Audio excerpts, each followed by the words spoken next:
अस्सलामुअलैकुम जी। क्या हाल अहवाल है मेरे तमाम बहन और भाइयों के, देखने और सुनने वालों को, तमाम लोगों को मेरी तरफ़ से सलाम। और सुबह का आगाज़ देखिए कितना खूबसूरत हुआ। आज मैंने छत से किया है अपने व्लॉग का आगाज़, क्योंकि वैसे भी छत की सफाई हुए बहुत दिन गुजर गए थे। और आज बच्चों से मैंने कराई है सुबह उठकर ऊपर की सफाई, क्योंकि अगर हम अर्ली मॉर्निंग नहीं करते तो बाद में धूप जो है वो बहुत तेज़ हो जाती है। तो ये व्लॉग हमने बनाया था जुमे वाले दिन, लेकिन आपको डेफ़िनेटली ये मिलेगा हफ्ते को, क्योंकि एक दिन बाद ये अपलोड होता है। और आज फ़ातिमा जाएगी स्कूल और फिर नेक्स्ट 2 डेज़ इसको होंगी छुट्टियाँ।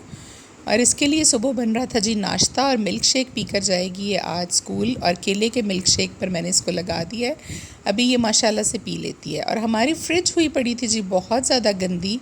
फ़ातिमा को स्कूल भेजने के बाद हमने इसको किया साफ़, रात ही इसको बंद कर दिया था हमने। देखिए बर्फ़ इसमें कितनी सारी जम गई थी। अभी गर्मियाँ आ गई हैं और इसकी रबर जो है वो भी थोड़ी सी ख़राब है इस फ्रिज की, जो किचन में हमारी पड़ी है। अदरवाइज़ ये बिल्कुल ठीक है, लेकिन हम अभी इससे काम चला रहे हैं। एक नई फ्रिज मेरे पास है, लेकिन वो पैक पड़ी हुई है ऊपर। जब तक मैंने सोचा कि काम देती है तो ये रफली यूज़ करते हैं मुलाजिम जो हैं, तो तब तक हम इससे काम चलाएंगे। जब बिल्कुल ही रह जाएगी तो उसके बाद फिर हम नहीं लगा लेंगे, क्योंकि अभी सपोर्टिंग में हमारे पास फ्रीज़र भी मौजूद है, कुछ चीज़ें हम उसमें रख लेते हैं। सीढ़ियों की सफाई करवाई आज बहुत दिन के बाद मैंने ख़ुद पास खड़े होकर। इतने दाग लगे हुए थे उसके ऊपर, मार्बल पर, पत्थर पर। लेकिन ये लोग सफाई करते हैं तो बस ऐसे ही करते हैं, अच्छे से नहीं करते।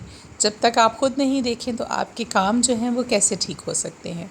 और जी बहुत शुक्रिया आप सब लोगों का जिन्होंने हमारे चैनल को सब्सक्राइब किया, हमें कमेंट्स करते हैं, हमारी वीडियोस को देखते हैं आप लोग और हम पर ट्रस्ट करते हैं, हमें अपनी बात बताते हैं, हमें अपनी प्रॉब्लम्स से आगाह करते हैं।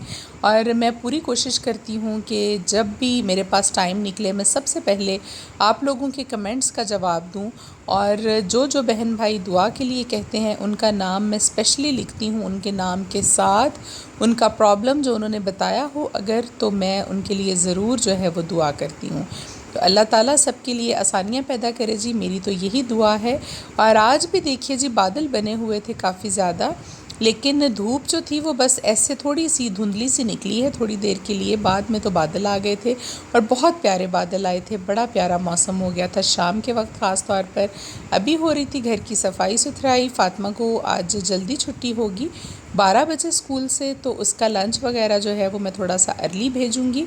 और आज हम सारी बेडशीट्स जो थी वो चेंज करेंगे। जुमे वाले दिन मेरी आदत है कि मैं तमाम बेडशीट्स को चेंज करती हूँ, अपने रूम्स की भी और बच्चों के रूम की भी, और साथ में जितने भी टॉवल्स होते हैं हमारे घर के।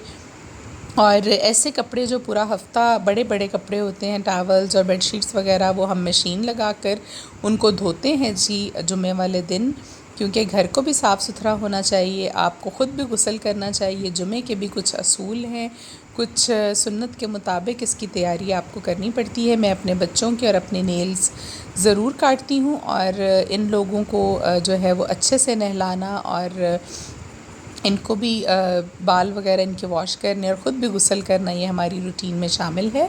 और ये देखिए कितनी खूबसूरत बेडशीट है। मैं फ़ातिमा की ये बेडशीट कैरेक्टर्स वाली लाहौर से लाई थी। मेन बुलीवार्ड पर एक शॉप है, बहुत अच्छी कैरेक्टर्स वाली बेडशीट्स, सिंगल सिंगल बच्चों के बेड्स के लिए सिली सिलाई तकियों के साथ ये मिल जाती हैं और बहुत अच्छी लगती हैं। मैं 5-6 लेकर आई थी, आपके साथ एक व्लॉग में काफ़ी अर्सा पहले शेयर किया था, लेकिन हमने बिछाई नहीं थी। तो ये देखिए जी, मैं आपको बाहर का मौसम दिखाने के लिए ले आई हूँ। कितने गहरे बादल आ गए हैं और कितना अच्छा मौसम हो गया था। गर्मी तो अभी बिल्कुल स्टार्ट होने लगती है, तो साथ ही मौसम फिर बहुत अच्छा हो जाता है। और वेदर की प्रेडिक्शन में आ रहा था, कल मैंने सुना है उधर न्यूज़ में कि 29 तक ये ऐसे ही रहेगा। घर के कामकाज वही जी रूटीन के जो हम करते हैं, लस्सी बनानी। और आज मैं फ़ातिमा की टीचर के लिए जो है वो रोटियां बनवाऊंगी, बेसन वाली। जो तंदूर की रोटियां मैंने अपने लिए बनवाई थी परसों, आज मुझे ख़्याल आया कि ताज़ा लस्सी भी बन रही है और मक्खन भी बन रहा है, तो क्यों ना मैं रोटियां बनाकर फ़ातिमा की टीचर को भी भिजवाऊँ। वो भी ज़रा एंजॉय कर लेंगे, उनके बच्चे भी, क्योंकि शहरों में थोड़ा सा मुश्किल हो जाता है इस तरह के काम करना, और जॉब वाली जो ख़वातीन हैं उनके लिए तो थोड़ा और डिफ़िकल्ट हो जाता है। तो बस मेरा दिल किया तो मैंने बच्ची से बोला कि आप जल्दी से आटा गूँध दो। इसके आटे के लिए आपको नमक डालना ज़रूरी होता है, क्योंकि रोटियां फिर अदरवाइज़ बिल्कुल फीकी फीकी बनती हैं। और अमेज़ा जो है वो हमने तैयार करके फिर अली के हाथ भेज दिया था तंदूर पर। रोटियां लग कर आ गई, मैंने अच्छे से मक्खन के साथ चुपड़ कर उनको हॉट पॉट में रख दिया, और लस्सी जो थी वो भी तैयार करके हमने एक बॉटल में डाल दी। और अभी जब मैं फ़ातिमा को स्कूल से लेने के लिए जाऊंगी तो मैं उसकी टीचर को देकर आऊँगी जी लस्सी और मक्खन, और साथ में तंदूर की रोटियां बेसन वाली। तो ये बहुत मज़े की लगती हैं, और आज मौसम भी बड़ा अच्छा था, बस हम उसकी भी तैयारी कर रहे थे। और ये खदीजा का नाश्ता भी साथ अभी आपने देखा, सेब और केला और ब्रेड का एक पीस, हम इसको योगर्ट में डाल कर ये खिलाते हैं। और ये हेल्दी नाश्ता है गर्मियों के लिए। दही भी आपकी गट्स के लिए बहुत अच्छा होता है, आपकी अंतड़ियों के लिए बहुत अच्छा होता है। मॉर्निंग में अगर आप इस्तेमाल करें, बच्चों को ज़रूर खिलाया करें, ख़ास तौर पर गर्मियों में। और ब्रेड और केला और सेब इसलिए हम डालते हैं कि इसका पेट जो है वो ज़रा फुल हो जाए। तो ये हो रही थी हमारी रोटियों की तैयारी। बेसन वाली रोटियां मुझे वैसे ही बहुत ज़्यादा पसंद हैं। कल हमने वैसे अपने लिए बनवाई थी, आज तो स्पेशली हम टीचर के लिए बनवा रहे हैं कि चलें वो लोग भी ट्राई करेंगे और ख़ुश होंगे खाकर। इस तरह की देसी सौगात जो है ये हर कोई बंदा जो है वो बना भी नहीं सकता, और हर किसी के बस का काम भी नहीं कि वो अपनी रूटीन की लाइफ में से वक्त निकाले, और ये सारे काम एडिशनल जो है वो वर्किंग वेमेन के लिए करने बहुत मुश्किल होता है। तो हम लोग तो घर में क्या करते हैं जी, फारिग ही होते हैं। तो चलो मैंने सोचा कि हम बना कर देते हैं। आज की वीडियो में मैं इन तमाम बातों के साथ साथ आपके साथ शेयर करने लगी हूँ एक बहुत ही छोटा सा अमल, लेकिन इतना ज़्यादा कारआमद और इतना मुफीद। मुझे बहुत सारे बहन भाइयों के कमेंट्स आते हैं कि रिज़्क़ की तंगी की वजह से हम बहुत परेशान हैं। तो रिज़्क़ की तंगी जो है उसके लिए भी ये अमल आप कर सकते हैं। ये अमल मैं आपको 2 तरीक़ों से बताऊंगी, और एक होगा जी मैं बताने लगी हूँ जो रिज़्क़ की तंगी के लिए, जिन लोगों को इस चीज़ की शिकायत है कि उनके यहाँ रिज़्क़ की तंगी है और अल्लाह ताला उनके रिज़्क़ में कुशादगी कर दे, वो ये चाहते हैं उनके लिए। और दूसरा अमल होगा जो लोग ये समझते हैं कि हम कुछ भी कर लें लेकिन हमारी किस्मत जो है वो बदल नहीं रही, और किस्मत इस तरह से है कि जैसे एक ताले की तरह बंद हो गई है और उसकी चाबी कहीं गुम गई है और आपको मिल नहीं रही कि आप किस तरह से खोलें। तो ये किस्मत के उस बंद ताले को खोलने की चाबी मैं आपको बताने लगी हूँ आज। और ये जो मैं आपको अमल बताऊँगी और जिस चीज़ का बताऊँगी, ये आप याद रखिए कि हदीस नबवी के मुताबिक है, मेरी कही हुई बात नहीं है। ये आका सल्लल्लाहु अलैहि वसल्लम ने ये विर्द और ये वज़ीफ़ा फ़रमाया था रिज़्क़ की कुशादगी के लिए भी और अपनी किस्मत को बदलने के लिए भी। तो सबसे पहले आ जाते हैं जी हम दोनों सूरतों में करना आपको ये है कि आपने एक मुट्ठी भर जौ लेने हैं।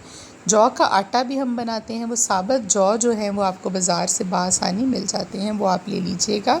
10-20 रुपए के मिल जाएंगे, एक मुट्ठी बराबर हों या एक कटोरी में डाल लें, एक प्याली में डाल लें, इतने जौ हों। तो आपने करना ये है कि असर की नमाज के बाद बावज़ू होकर जब आप असर की नमाज़ अच्छे से अदा कर लें तो उसके बाद आपने अव्वल व आखिर 3-3 मरतबा दरूद इब्राहिमी पढ़ना है।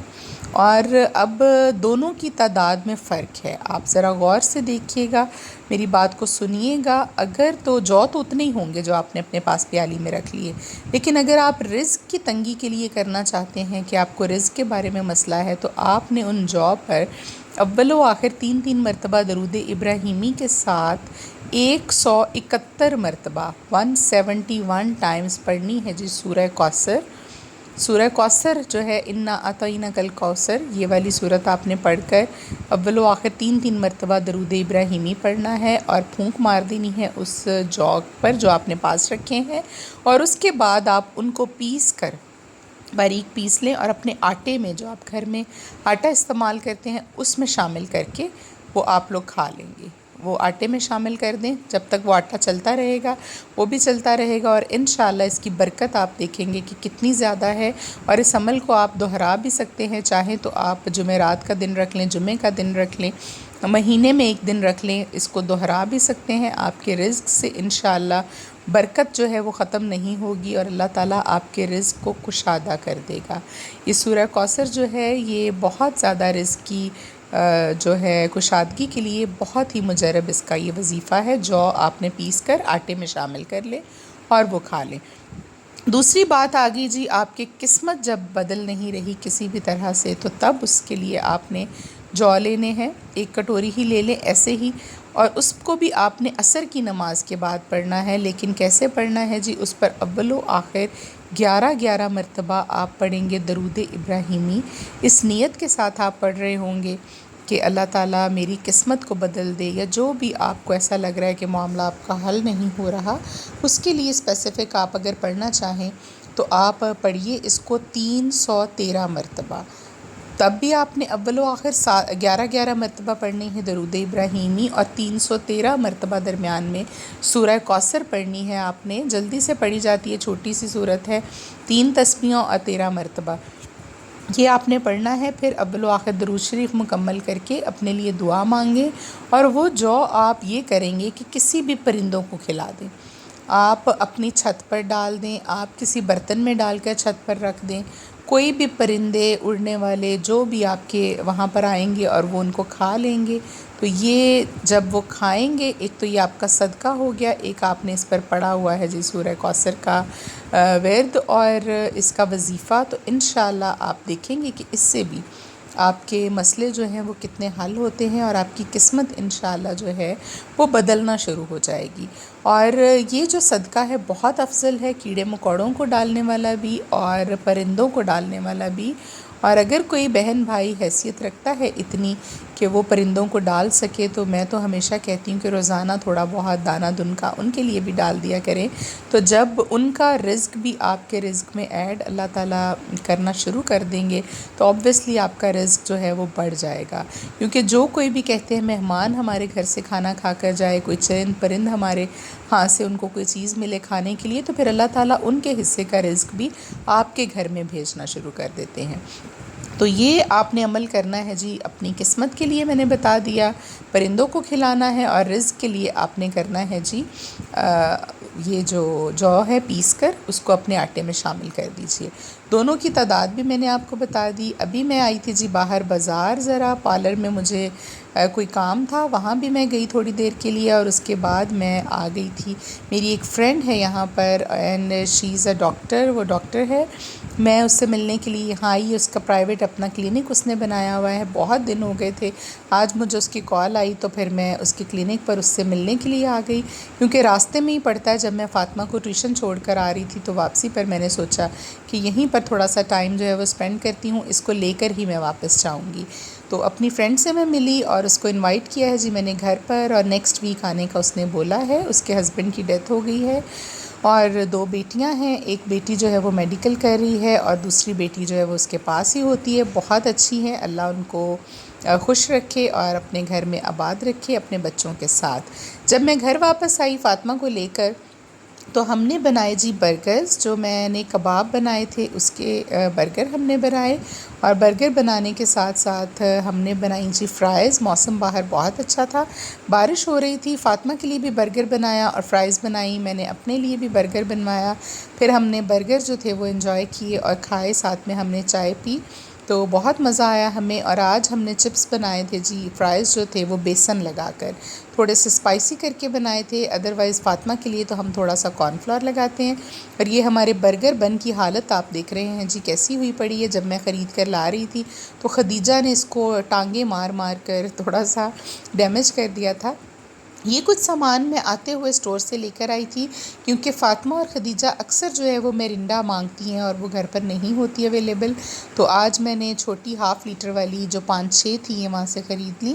और ये जो सोया सॉस है और चिली सॉस है, ये फ़ातिमा के लिए जो लेग पीस तैयार होकर जाते हैं स्कूल, उसमें ये सॉसेस डालते हैं। तो बच्ची ने मुझे बताया था कि वो भी ख़त्म हो गए हैं।